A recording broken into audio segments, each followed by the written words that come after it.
Hello, friends! Today we're going to learn words that tell us where things are. The cat is in the box. And now, he's in the front. The cat is in front of the box.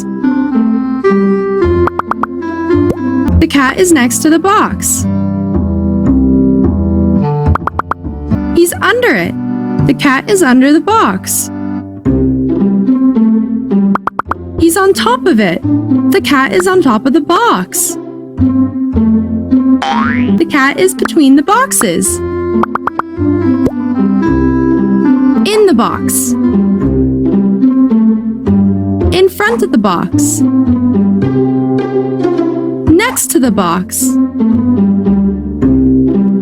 Under the box. On top of the box.